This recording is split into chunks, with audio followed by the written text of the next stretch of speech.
اللہ محمود من محمد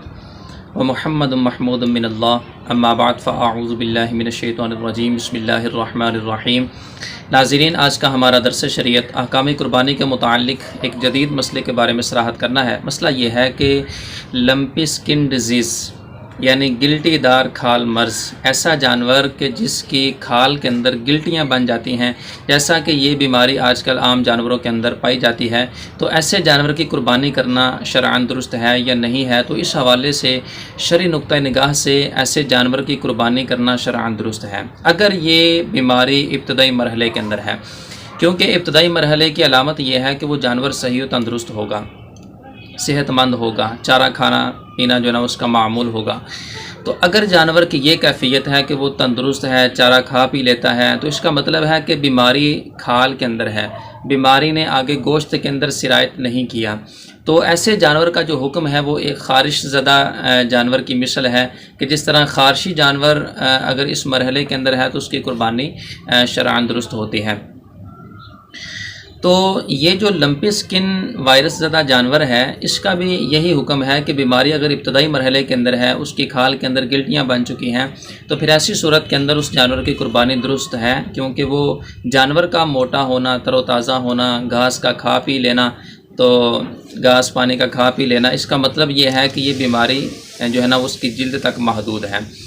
اور پاکستانی ادارے کی تحقیق یا عالمی ادارے کی تحقیق کے مطابق یہ جو بیماری ہے یہ گوشت میں سرایت نہیں کرتی، کیونکہ یہ کوئی نئی بیماری نہیں ہے۔ اس بیماری کو تقریباً 100 سال ہونے کے قریب ہیں۔ 1929 کے اندر یہ بیماری انڈیا کے اندر، بنگلہ دیش کے اندر، دوسرے تیسرے ممالک سے شروع ہوئی، اور اس سال جو ہے نا وہ کثیر تعداد کے اندر پاکستان کے اندر بھی پائی جاتی ہے۔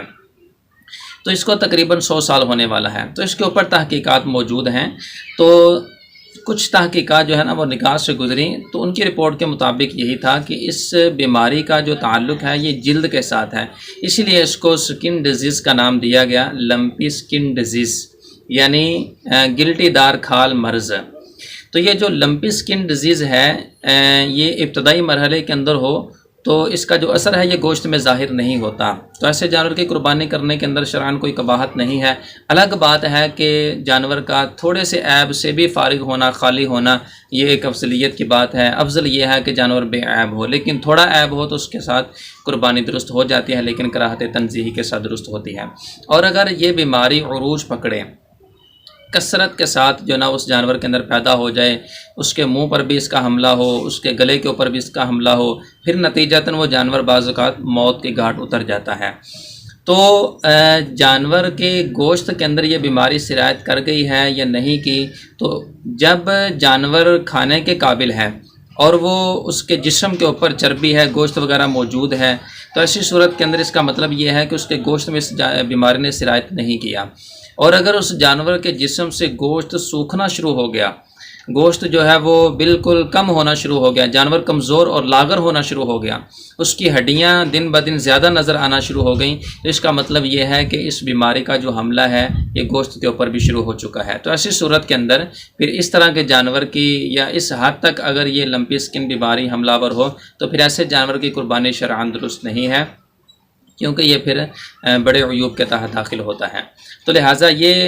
جو ہے نا وہ خارش زدہ جو جانور ہے، اس کے اندر بھی علامہ شامی علیہ الرحمہ نے اس بات کو لکھا ہے کہ خارش اگر ابتدائی مرحلے کے اندر ہے تو اس جانور کی قربانی درست ہے، لیکن اگر خارش اس حد تک اس جانور کے اوپر حملہ آور ہوتی ہے، اس کی ہڈیوں سے مغز تک ختم ہو جاتا ہے، اس کے اوپر بالکل بھی جو چربی ہے، جو گوشت وغیرہ ہے وہ ختم ہو جاتا ہے، وہ باقی نہیں رہتا، تو پھر ایسی صورت کے اندر اس کی قربانی درست نہیں ہے۔ اگر اس کے اندر کچھ بھی تھوڑا بہت چربی یا گوشت وغیرہ اس کے اوپر کچھ نہ کچھ باقی ہے تو پھر اس کی قربانی شرعی اعتبار سے درست ہے، اگرچہ کراہت تنزیہی کے ساتھ ہوگی۔ تو یہ اس کے اندر تھوڑی سی تقسیم کاری ہے، اور جانور کے گوشت کے اندر یہ بیماری سرایت کر گئی ہے یا نہیں کی، تو یہ اس کی پہچان کا طریقہ ہے جو آپ کے سامنے بیان کر دیا گیا ہے۔ تو بہرحال اگر کسی شخص کے پاس صحیح و سلامت قربانی نہیں ہے اور یہ بیماری اپنے ابتدائی مرحلے کے اندر ہے تو اس کی قربانی شرعاً درست ہے۔ اور جب یہ بیماری گوشت میں سرایت کر جائے تب اس کی قربانی درست نہیں ہے، کیوں؟ اس کے اندر کیا راز ہے، کیا فلسفہ ہے؟ تو اس حوالے سے پہلے بھی ایک ویڈیو کے اندر اس چیز کو کلیئر کیا گیا کہ اصل میں دیکھیں کہ جو بڑی عید کا معاملہ ہے، جو قربانی کا معاملہ ہے، یہ اللہ کی طرف سے ایک مہمان نوازی کا معاملہ ہے۔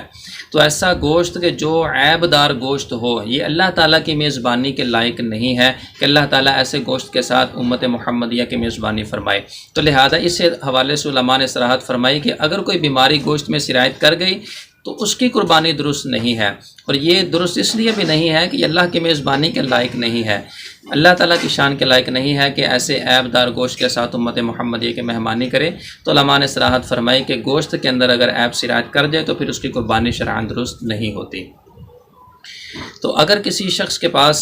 صحیح و سلامت جانور موجود ہے تو کوشش کی جائے کہ اسی کی قربانی کی جائے۔ اگر صحیح جانور کی تلاش ممکن نہ ہو تو پھر یہ بیماری اگر ابتدائی مرحلے کے اندر ہو تو اس کی بھی قربانی کی جا سکتی ہے۔ اللہ تعالی ہم سب کو جو کچھ اس پر عمل کی توفیق عطا فرمائے، آمین بجاہ النبی الامین صلی اللہ علیہ وسلم۔